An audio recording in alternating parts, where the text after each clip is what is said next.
2018 McLaren 720s. To go faster, simplify, then add lightness. While Colin Chapman still quoted adage defined the early years of Lotus, his fellow garagista Bruce McLaren took a subtly different tack as his fledging team came to dominate Can-Am racing in the late 1960s with a succession of increasingly brawny Chevrolet V8-powered monsters. Add lightness, then add more power. Bruce and Colin are no longer with us, but their philosophies still guide the companies they founded. And the McLaren 720s is the best demonstration yet of McLaren's core principle of peace through superior firepower. With 710 horsepower, its twin-turbo 4.0-liter V8 is 49 horses up on the Ferrari 488 GTB, a car that's rarely accused of sluggish road manners. At the same time, the McLaren's power-to-weight ratio advantage has been sharpened further with an even more carbon-intensive architecture. The new monocage two-tub now incorporates carbon fiber consisting of the windshield surround and continues through the center roof section. These improve structural integrity. Load bearing for the 650s, this car's predecessor, was handled entirely by the lower tub, which explains why coupe and Spider versions had the same torsional rigidity. The composite greenhouse components also save weight compared to the previous model's aluminum pillars and windshield header. McLaren says the body is 40 pounds lighter, with the 720SS overall dry weight falling to a claimed 2,828 pounds with every available lightweight option. The same but very different. So, while the fundamentals of a carbon body and a mid-mounted V8 sending torque to the rear wheels remain the same, pretty much every detail has been tweaked or changed. Visually, the most obvious difference is the loss of the 650SS side air intakes, with the 720s looking sleeker and more muscular without them.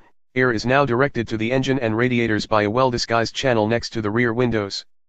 While our praise for the design at the rear is unalloyed, the back bears a distinct resemblance to the McLaren P1 with the rear wing in its deployed position. The new dark headlight apertures, which incorporate air intakes as well as lighting elements, are very color sensitive, the metallic white of our test car giving the 720s a dead-eyed look that is evocative of a fish market. The well-trimmed cabin is supremely functional, but it lacks much of the showbiz of flashier rivals. Getting in and out is easier with the 720SS lower sills and wider opening doors, which now gain a top hinge thanks to the composite A-pillars. Visibility is good enough to justify McLaren's frequent assertion that it was inspired by jet fighter design.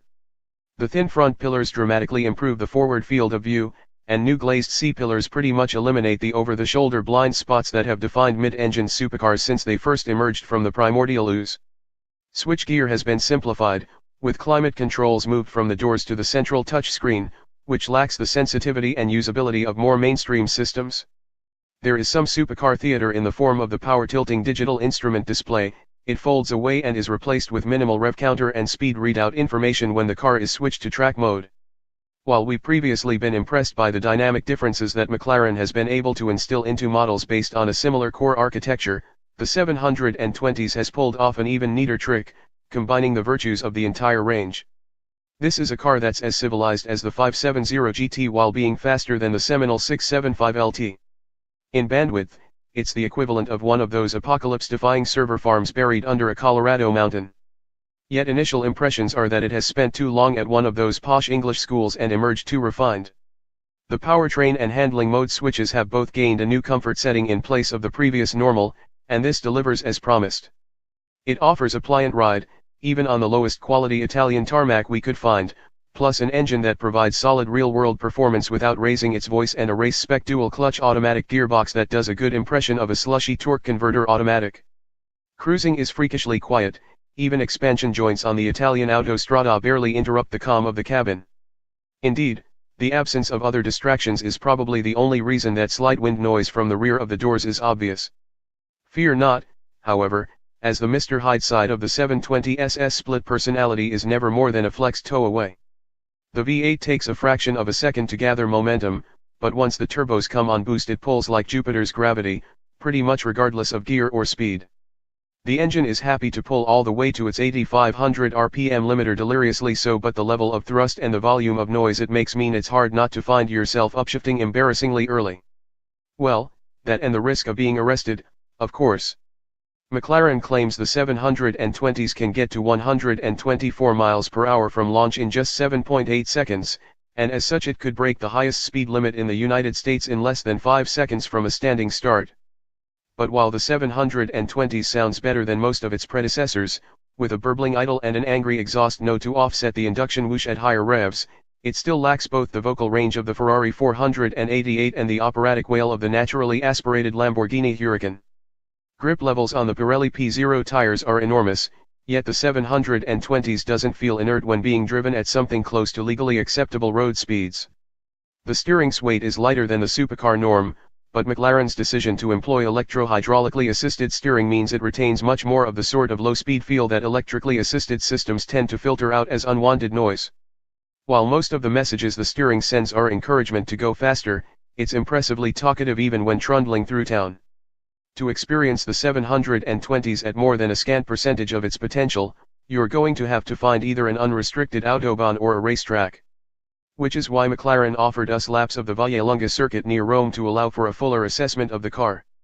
Track use confirmed that the 720s can compress Vallelunga's longest straight as easily as it squeezes internal organs, developing borderline uncomfortable levels of grip both laterally and longitudinally.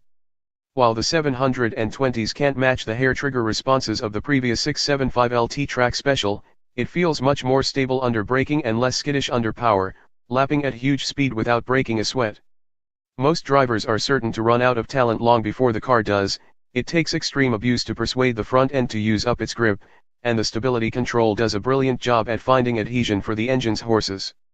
For those looking for more excitement, McLaren has added a variable drift control system, although in our limited exposure to this technology it seemed to intervene too aggressively to allow more than small slides to develop.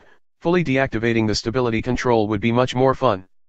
Hayden Baker, the man who led development of the 720s, said his baby is quicker around a circuit than the 675LT was, exceeding the original engineering brief for the project, and admitted that it's actually faster than the almighty 903 HP P1 around most tracks.